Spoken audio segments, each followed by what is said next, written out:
Whitehall, 1212.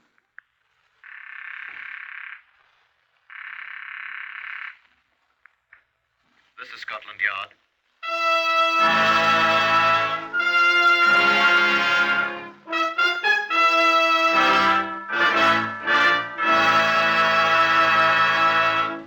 For the first time in history, Scotland Yard opens its official files to bring you the authentic, true stories of some of its most baffling cases. These are the true stories, the unvarnished facts, just as they occurred, reenacted for you by an all-British cast. Only the names of the participants have for obvious reasons been changed. The stories are presented with the full cooperation of Scotland Yard. Research on Whitehall 1212 is from Percy Hoskins, chief crime reporter of the London Daily Express. The stories for radio are written and directed by Wyllis Cooper. Now, here is Chief Superintendent John Davidson of Scotland Yard, the curator of the famous Black Museum, to brief you on case number 330220. If you're planning murder, which I sincerely hope you're not, a visit to the Black Museum here will most certainly, I believe, serve as a deterrent. Here we have a large collection of murder weapons, from the simplest to the most ingenious, and most of them have been used effectually. Now, here's a knife still stained with a murdered man's dried blood. The user of that knife was hanged. And here is a revolver bullet from a man's brain. The man who fired that shot was hanged. And the one-time possessor of this tiny phial, which at the time contained poison, thought to murder her husband. The hangman ended her career, too. And this carpenter's mallet here, the wielder of that one drew a trip to the execution shed for the unorthodox use of it. Most murderers are caught, and they die more ignominiously than their victims. And here in the Black Museum lie the instruments that encompass two deaths, the victim's and the murderer's own. This innocent tool once fell into evil hands. It's all that remains. Our Chief Inspector Nigel Loring knows a great deal about this case, number 330220. The old heathens used to believe that their gods were the ones who inspired mortals to murder. This god has the bloodiest murder record of them all. Who was that, Nigel? Mars, the god of war? No, John. His name is Cupid. He was the god of love. When Thomas Becket Applebee married Alma Virginia Farnestock in Canada, he was 70 years old. Alma Virginia was 39. They had both been married before. Her first husband was dead, and Thomas Applebee had divorced his first wife to marry the attractive middle-aged widow. The affair had been a 9-day scandal in their Canadian home, and they had shortly removed to Bournemouth near Southampton to take up what might be called life anew. When I was first assigned to the case, I asked Uncle Tom Cobley, the village ancient of Bournemouth, to describe the Applebees to me. Applebee? Why, he be a bitter old man. Oh, he's a good score of years younger than I be. Never pays no attention to nobody excepting his money and his bottle. Forgot everything but that that wife of his even, mister. And Mrs. Alma Appleby? Eh? Mrs. Alma Appleby. Oh, she's pretty, even if she made no chicken. You don't pay her no mind, even if half of the men in Bournemouth be in love with her, mister, including me. And so, when Thomas Becket Appleby died at the age of 75 from the result of a broken skull, there was scant sympathy to be expected for him, and much indeed for Alma Virginia, his wife, until Alma Virginia opened her mouth and spoke to a sergeant of the Bournemouth police station who had been summoned by Dr. Owen Trelawney, the attending physician. I did it. Tell you I did it. Tell the coroner I did it. That's all I have to say. Madam, do you know what you're saying in the presence of witnesses? Certainly I know what I'm saying. I killed him. I hit him on the head with a mallet. Write it down. Madam, you don't know what you're saying. You're drunk.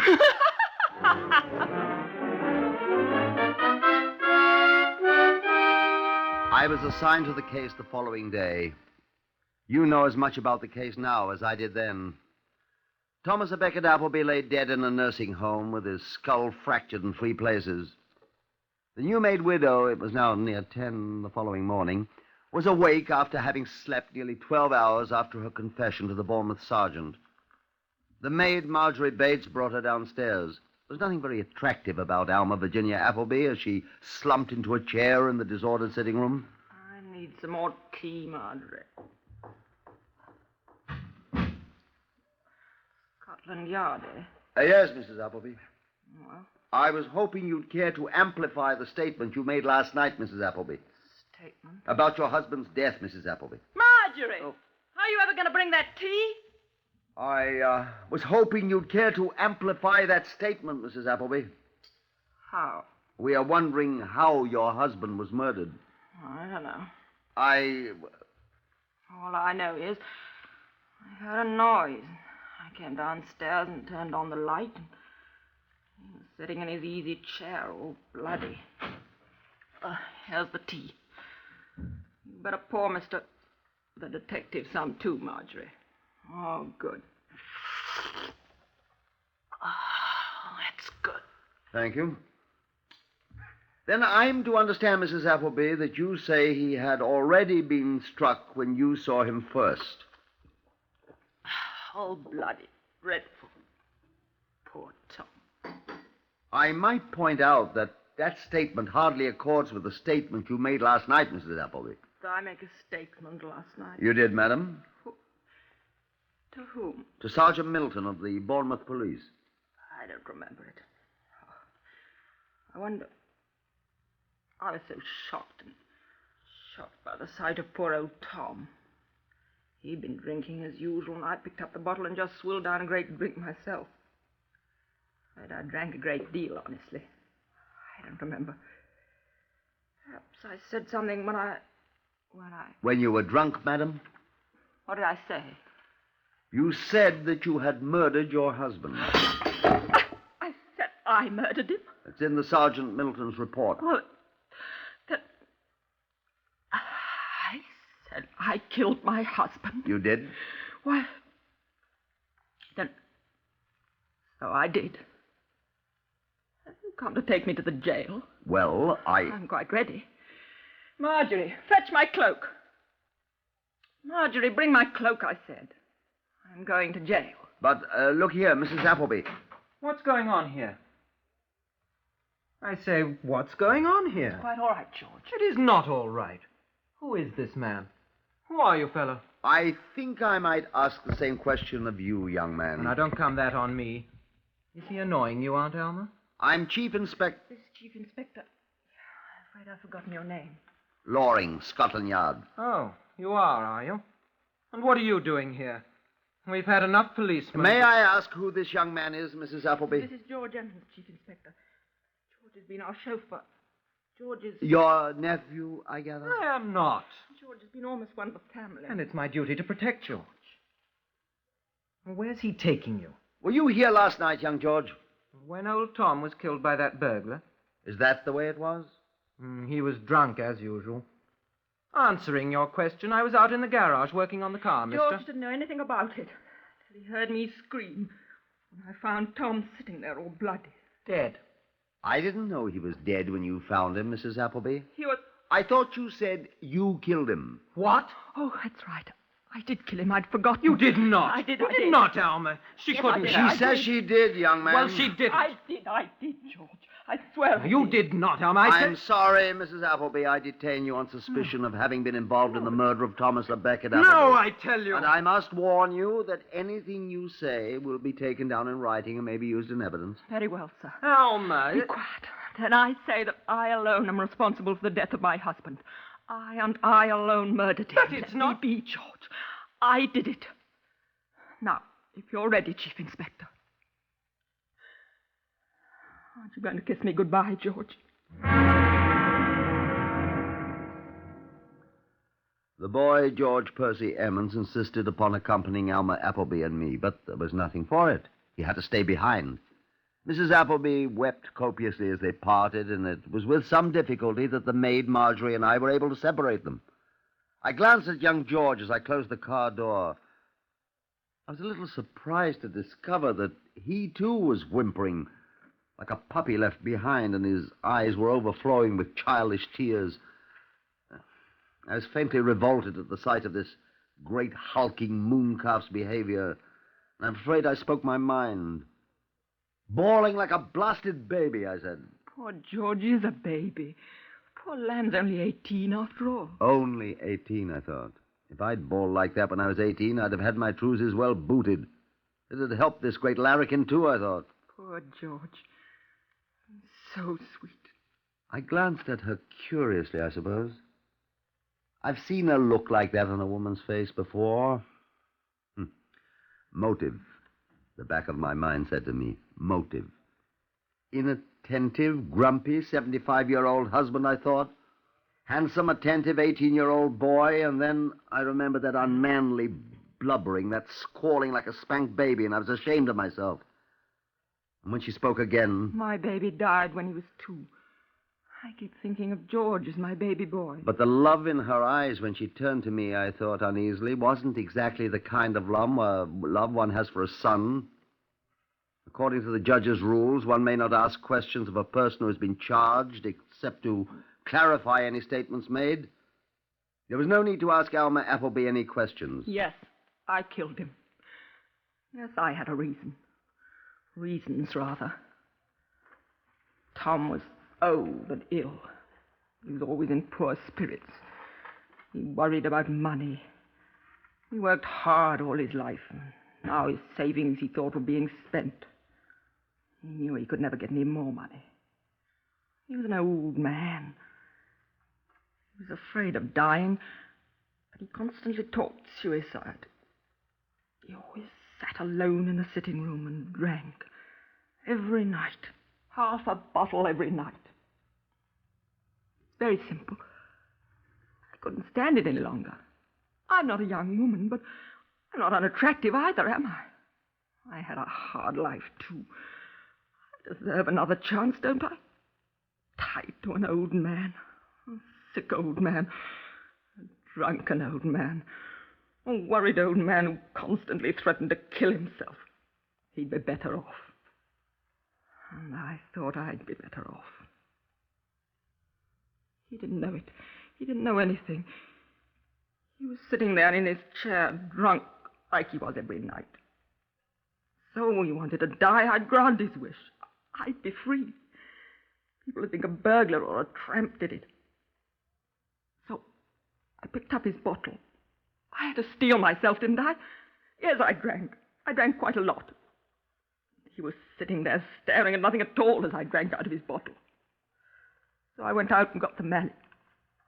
George wasn't there. He didn't know anything about it. He was in the garage working. And I took the mallet and I hit Tom on the head. Just once I hit him. He didn't move or cry out or anything. I just smashed him once and he died. Then I'm afraid I drank the rest of Tom's whiskey. That's all I remember. No, I don't remember telling anyone I'd murdered him. I expect I must have, because I did kill him, you know. I'd been thinking about it a long time, you know, and this time I made up my mind to it. I would do it, and I did do it. He died very easily. Just one smash with the mallet, and it was all over. He didn't even know it. And I feel he died happy. I'm sorry for him. I did rather like him. Well, that's the whole story. All of it. I thought I was doing him a favor, and everything would be all right. I could blame it on the burglar or whoever. I should have known I couldn't get away with it. Oh, yes. And be sure to put down that it was all my idea. Nobody at all had anything to do with it but me. Put it all down in writing, just the way I've told you, and I'll sign it. I murdered him. So help me, Alma Virginia Applebee.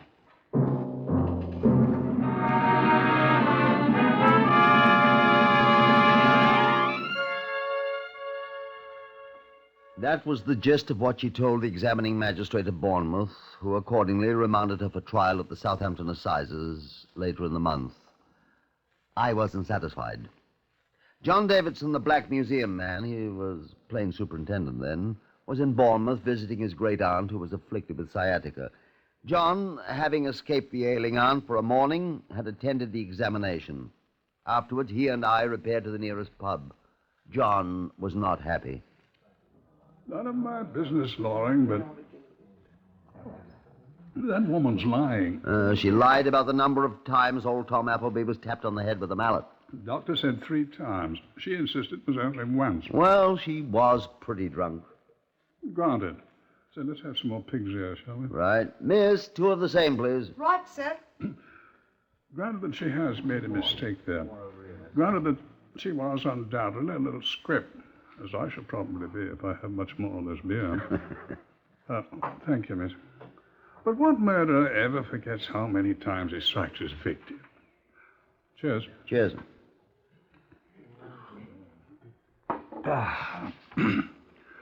More than meets the eye, say I.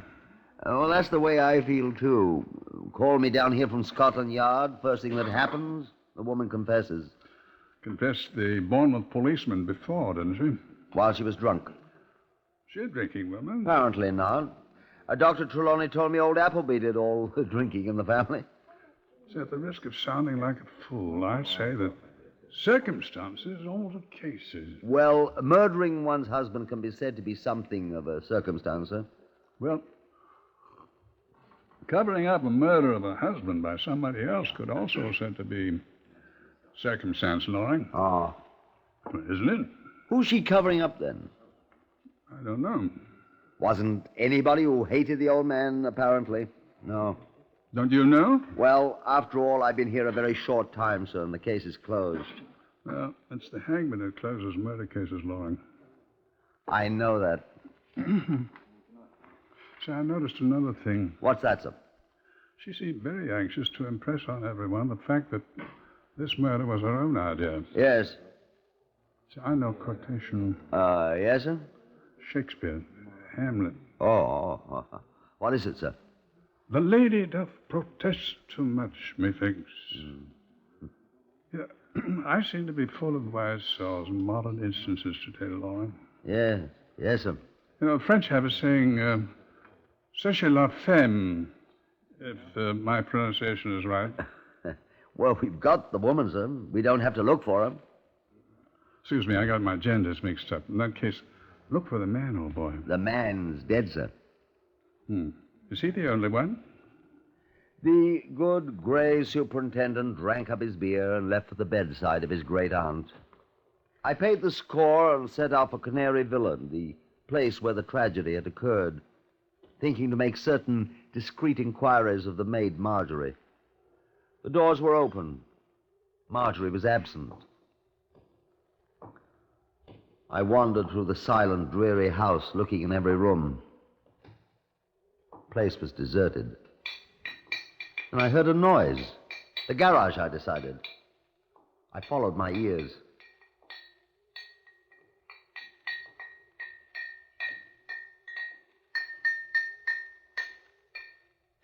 I watched young George for quite a while before he discovered me. What do you want? I'd like to ask you a few questions, George, if you don't mind. Oh, you're the policeman. Chief Inspector Loring, that's right. I've got nothing to say to you. You're trying to hang my Aunt Alma. No, I'm not, George. I don't think... She didn't do it. I told you she didn't do it. I know. You got any suspicions, George? Well, of course. Some thief, some tramp or something done it. Really think so? Yes. I don't think a tramp did it. Well, she didn't do it. I'm sure of that. Can you prove that, mister? Frankly, no. Look, George, I have an idea it was someone that didn't like Mr. Applebee. Who? I thought perhaps you could tell me if he had any enemies. I don't know any.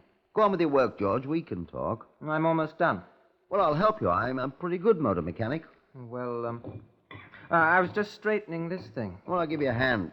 I suppose I should feel sorry for old Tom. You don't? No. I didn't like him. He didn't like me either. You'd know, I suppose, if anybody ever indicated that he hated Mr. Applebee. Of course. I knew them both pretty well. Worked here 6 months. No, 7. She didn't hate him. Alma? Aunt Alma, you mean? No, she certainly didn't.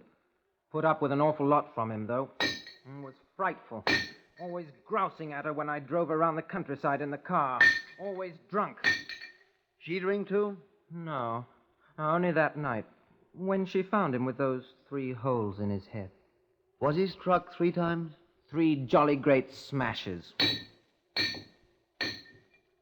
And you don't have any idea who did it? This burglar. Burglar? Well, whoever it was. Where did the mallet come from that he was killed with? Well, it was ours. Cops took it away. Well, I hope they find whoever it was. Well, if you cops are any good. We're trying. That's why I'm talking to you, George. Huh? Why? Hoped you might be able to help her. Listen, mister. I'd give my life for her. Well, I love her. she's been very nice to you, I understand. I love her. She's the sweetest, the most adorable, the most... Well... Huh? She's going to hang. No! She's not. She didn't do it. She confessed, George.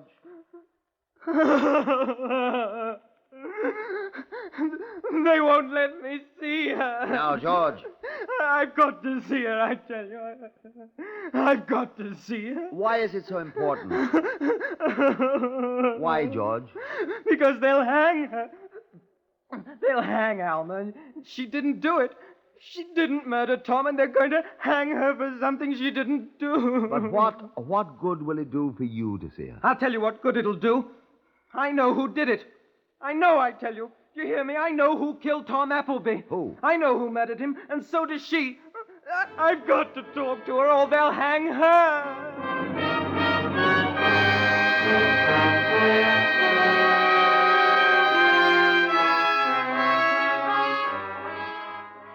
Alma Virginia Applebee's life was in desperate jeopardy.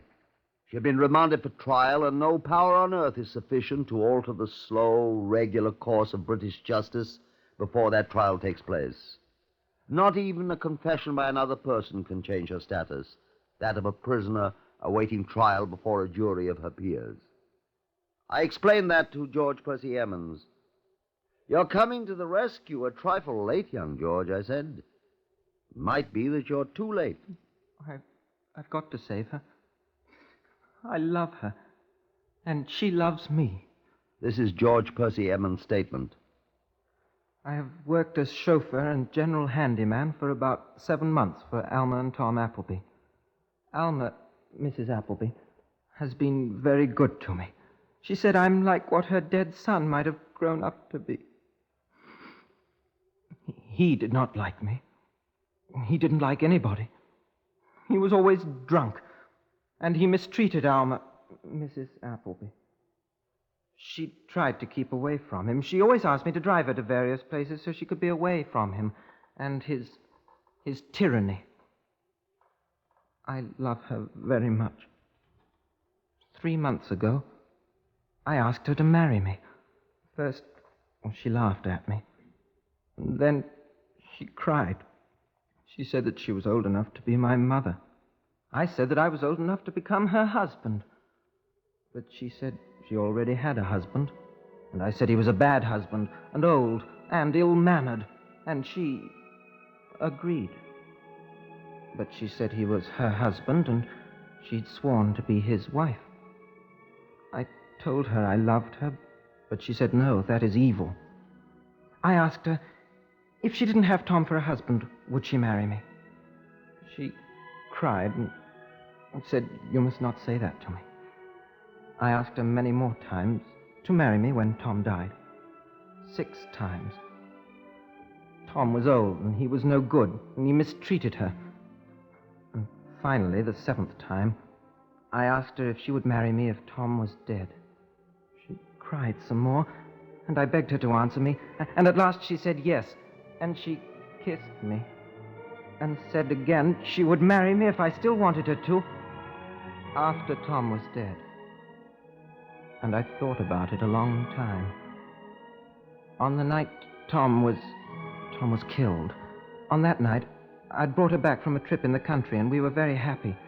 She kissed me when we came home, and she said she loved me. And my heart was breaking. And then when Tom got drunk that night, he hit her, when she told him he shouldn't drink so much because it was affecting his health. And then I decided. I waited till she and Marjorie, the maid, went upstairs to bed, and then I got the mallet from the garage, and I stole into the house, and Tom was sitting in his chair, and he was in a stupor, and he didn't hear me. And I crept up behind him, and I hit him 3 times on his bald head, very hard, so I heard the bone crack. And he slid down in the chair, and he was dead, I thought. And I thought, now we can be married, Alma and me. But when I went to the staircase to go up and tell her, I looked up, and she was standing there, and she had seen it all. And everything I did, killing him, had come to naught. And I am a murderer, and Alma must not hang, although I surely shall. This is my confession. Write it down, and I will sign it. So help me, George Percy Emmons. George Percy Emmons was remanded for trial by the same magistrate who had examined Alma Virginia Applebee. They were tried together at the Southampton Assizes a little more than a month after Thomas Applebee had died. Both defendants pleaded guilty. Both seemed, as one crime reporter complained, to outdo the other in protestations, not of innocence, but of guilt. Unlike almost every case where a man and a woman had been accused of murder, they did not attempt to fix the guilt on one another, but each seemed determined to save the other's life at the cost of his own. This was the verdict of the jury. Members of the jury, are you agreed upon your verdict? Yes, sir. Do you find the prisoner, Alma Virginia Applebee, guilty or not guilty of murder?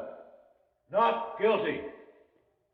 Do you find the prisoner, George Percy Emmons, guilty or not guilty of murder? Guilty. We should like to add a rider to that. We recommend him to mercy. George Percy Emmons, you stand convicted of murder.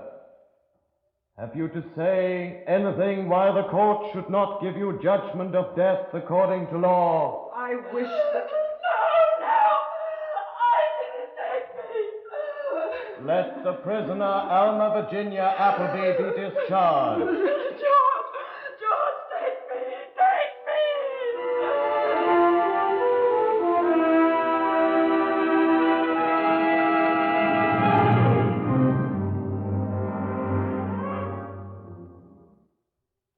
And so they hanged 18-year-old George Emmons. And on the day he was hanged, Alma, the woman who was old enough to be his mother, but young enough to have wanted to be his wife, sat down and wrote a letter. She sealed it, addressed it to the people of England. And standing in the room where Thomas à Becket Applebee had died by her lover's hand, she stabbed herself through the heart. Justice was done.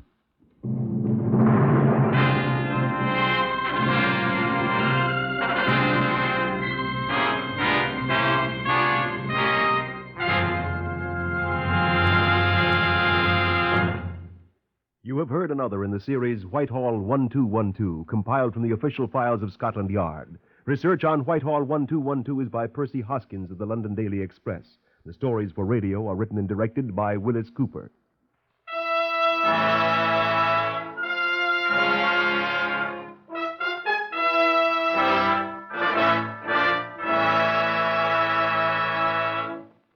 Three chimes mean good times on NBC.